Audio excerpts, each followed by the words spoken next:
Haiti in the West Indies is a beautiful country.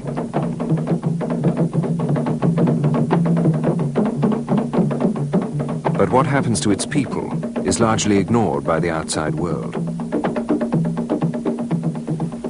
Since the late 1950s, the national life of Haiti has been ruled by two men. François Duvalier, president, known to his people as Papa Doc.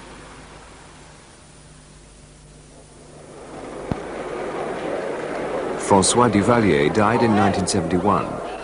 After his death, the presidency passed to his son, Jean-Claude Duvalier.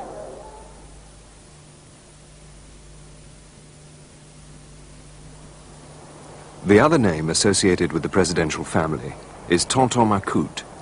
It means bogeyman. This is the country's political police.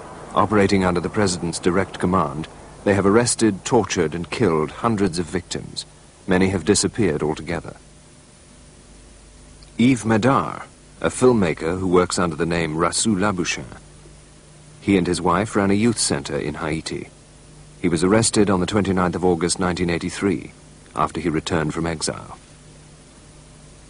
Un mois et demi après, je suis à la maison, en train de lire. J'étais pieds nus, sans chemise. Il fait chaud en Haïti, hein. Alors là, je descends, je prends l'escalier, je descends. J'arrive, je vois un monsieur de grande taille, costaud, et il fait comme si c'est quelqu'un qu'il connaissait. Il vient vers moi, il me dit, Rassoul, j'ai une commission pour vous. Il dit, mais une commission, mais c'est quoi? Oh, c'est rien de grave, c'est dans la voiture, hein, la commission. La voiture est au coin de la rue. Ah bon? Et j'ai dit, bon, monsieur, vous savez, vous voyez bien que j'ai pas de chemise, hein, j'ai les pieds nus. Cette petite fille-là, qui est une fille qui fréquente le centre, elle peut aller prendre la commission avec vous. Il me dit, ah mais non, c'est pas possible, hein, vous comprenez bien qu'elle est trop petite. Hein. Ah bon, j'ai dit, bon, enfin, il y a cette femme-là qui travaille au centre, hein, elle peut aller chercher la commission. Non, non, c'est pas possible, elle pourra pas. J'ai dit, bon, de toutes les façons, moi je ne pourrai pas sortir, donc vous m'apportez la commission. Et à ce moment-là, il me dit, ah, vous voulez bien que je rentre dans la maison avec la voiture? J'ai dit, oui, si vous avez une commission pour moi, vous rentrez avec la voiture et vous me laissez la commission. Il est sorti, il a laissé la maison, et moi, je remonte là, dans le bureau, au bureau là où j'étais avant, je commence à déchirer toutes les lettres, les photos, parce qu'en général, ce qu'ils font, quand ils arrivent, ils trouvent des lettres, ils arrêtent systématiquement toutes les personnes dont leur nom se trouve dans une lettre, ou bien les photos qu'ils trouvent dans la maison, ils identifient les personnes et ils arrêtent les gens. Hein. Et c'est ainsi qu'ils sont retournés tout de suite après. Ils arrivent avec un papier, oui, et il me dit, voilà, c'est la commission. Il me montre le bas du papier, hein. Il me dit, voilà, c'est la commission. Je regarde, je lis, et j'ai dit aux militaires qui étaient là, mais tous en civil, hein, j'ai dit, ah bon, je suis en train de lire le nom du colonel Albert Pierre. C'est le colonel qui est le responsable des casernes de Salines. Il me dit, oui, c'est comme ça, hein, il veut vous parler, c'est la commission. Alors c'est ainsi que j'ai dit aux autres femmes qui étaient là, et mesdames, je suis actuellement entre les mains de la police, hein, je suis arrêté par la police. Alors lui, il se tourne vers les femmes pour dire, non, mesdames, c'est pas une arrestation, c'est une convocation. Monsieur Rassou Labouchin va s'entretenir avec le colonel. Une heure, 2 heures après, il sera de retour avec vous. Amnesty International monitors the human rights situation in Haiti carefully. It has concluded that hundreds of political detainees have been held without charge or trial since 1977. Almost all have been denied access to lawyers, relatives, and doctors. Many political prisoners have confirmed the harsh conditions of detention in the Caserne des Salines, a military barracks in the middle of the capital, Port-au-Prince, next to the presidential palace.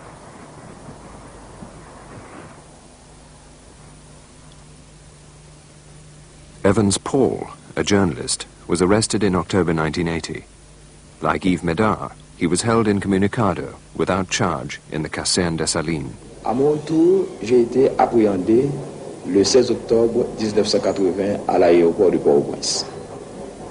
Et là, je fus conduit aux casernes de Salines, où on m'a infligé un traitement vraiment très dur, avec le bâton là, avec un interrogatoire très serré. Pour vous donner l'image, au moment de me battre aux casernes de Salines, les gens là, qu'est-ce qu'ils font? Par exemple, quand on me pose une question et j'essayerai là de trouver une réponse, le colonel de me répondre, quand je parle, vous n'avez pas le droit de répondre. Là, c'est le bâton. Et puis après, on arrête. Et puis on me pose encore une autre question, je ne réponds pas. On dit, quand le chef parle, il faut pouvoir répondre. Là, c'est pour toujours trouver un alibi pour vous battre. Une fois arrivé au caserne des Salines, on me conduit d'abord dans une salle, on me demande mon nom, mon prénom, le nom de ma femme, de mes enfants. Mais ça, ils savaient tout ça déjà. Hein. Question de formalité, ils prennent ça, une feuille de papier. Après, ils me conduisent vers un couloir. Arrivé au couloir là, il y a une première barrière en fer avec un cadenas. Ils ouvrent la première barrière en fer et il y a une deuxième barrière en fer. Entre les deux barrières en fer, il y a un soldat armé. Là, le soldat ouvre la deuxième barrière en fer et on passe. On tombe sur le couloir. Et à gauche, il y a une cellule avec les habits et les chaussures des prisonniers.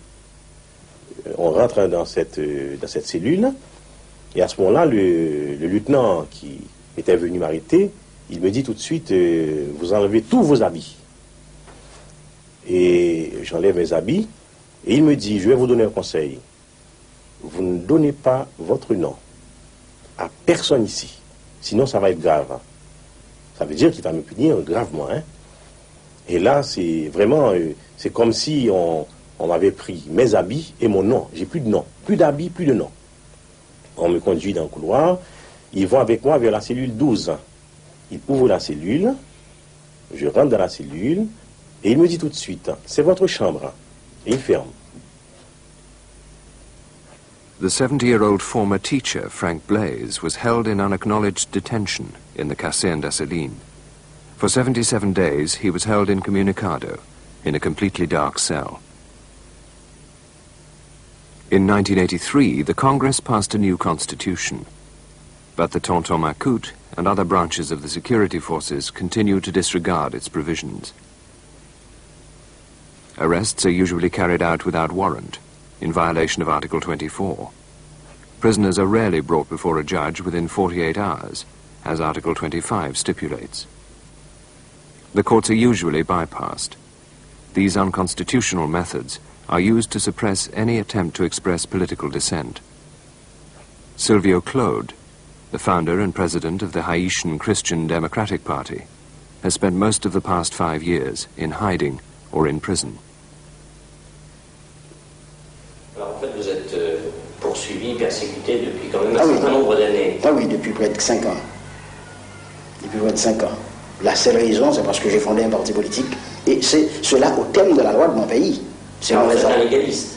Vous êtes pour un parti légal. Légal, c'est au terme de l'article 31 et 32 de la Constitution. C'est un parti reconnu par le gouvernement haïtien parce que le gouvernement a autorisé légalement la publication de l'organe du parti, l'organe doctrinal du parti, la conviction. Et c'est à partir de ce moment-là qu'on a commencé à vous arrêter. Non. C'est après la fondation. C'est après la fondation, c'est-à-dire la fondation c'était le 5 octobre 1978, et la première arrestation a eu lieu le 22 février 1979. Et au siège même de votre parti. Au siège même. 3 arrestations au siège même du parti. Et vous avez été emmené où? À la caserne des Salines? Au caserne des Salines, et je suis battu à peu près 300 à 350 coups de bâton. Par qui étiez-vous battu? Par les hommes d'Albert Pierre et de Jean-Pierre Valmé. Ils m'ont personnellement frappé. Pendant les 33 jours que j'ai passés, disons pendant les 32 jours, je n'ai eu aucune interrogation. Pas d'interrogatoire, hein, pendant les 32 jours. Seulement le 32e jour. Mais les autres ont connu de pire.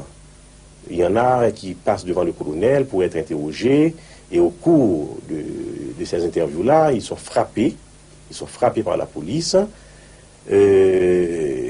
battus avec des bâtons, avec des fouets, avec Ils reçoivent des coups au visage, au cou, à la tête, un peu partout. Et ça dure des fois 30 minutes de bastonnade, hein, 30 minutes, 40 minutes. Et après ces bastonnades, ils reviennent dans la cellule, mais vraiment abîmés, hein, avec du sang sur le corps. Mais ce n'est pas la seule punition. Il y a aussi les cellules souterraines. Et quand un prisonnier se comporte mal, enfin, comme ce qu'eux-mêmes entendent par se comporter mal, ils font conduire là, les prisonniers en dessous, dans les cellules souterraines. Et c'est là maintenant qu'ils connaissent les pires des choses. Hein. C'est-à-dire qu'il n'y a pas de lumière, ils mangent peu, enfin moins que si on était dans les cellules normales. Et ça, on les appelle les cellules vraiment, ça c'est l'enfer, c'est pire que l'enfer. Hein. Like Silvio Claude, he was interrogated by Colonel Albert Pierre. Et finalement, il me dit, bon vous savez, votre sort, il est réglé à l'avance. Hein. Alors là, j'ai eu peur. Parce que j'ai su, par les autres prisonniers, que très souvent, il fusille les gens. Alors à ce moment-là, j'ai dit au colonel, mais écoutez, colonel, mais j'avais tellement peur, j'ai dit au colonel, mais asseyez-vous. Mais c'est la peur qui parlait, parce que je ne pouvais pas dire au colonel de s'asseoir. Et j'ai dit, ben, colonel, asseyez-vous, je dois vous poser une question. Et non, ici, on ne pose pas de questions, vous n'avez rien à dire, votre sort est réglé, c'est fini pour vous. Alors bon, fini pour moi, mais pourquoi? C'est pour le film, parce qu'on avait un centre et pour les enfants qui étaient vraiment des enfants démunis, parce qu'on donnait des cours d'artisanat, des cours de géographie, d'histoire à ces femmes de la classe ouvrière, parce qu'on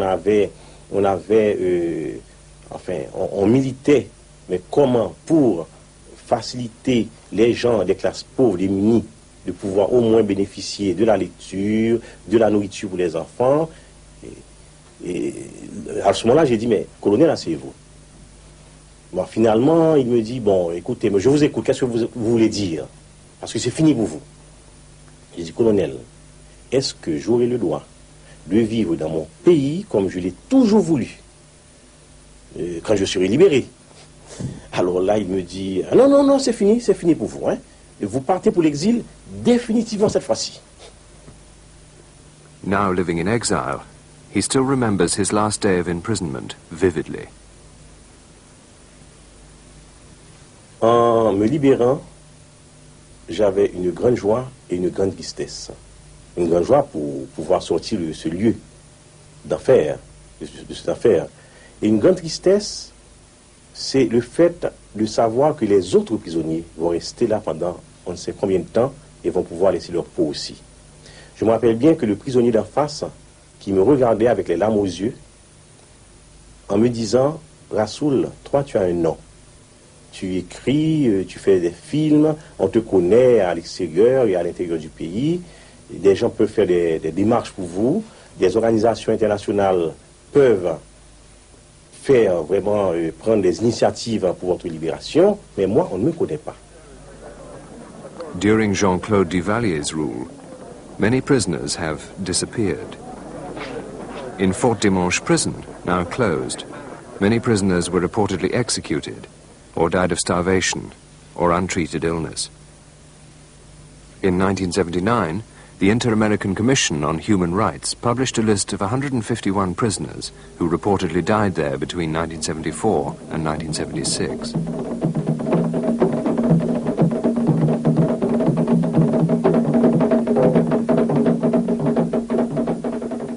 In 1983, a former soldier testified that prisoners would be strangled here, at police headquarters, with a cloth wrapped around the victim's neck. The body would be put into a car, which would then be driven at night to an area of Port-au-Prince where there were a lot of thieves.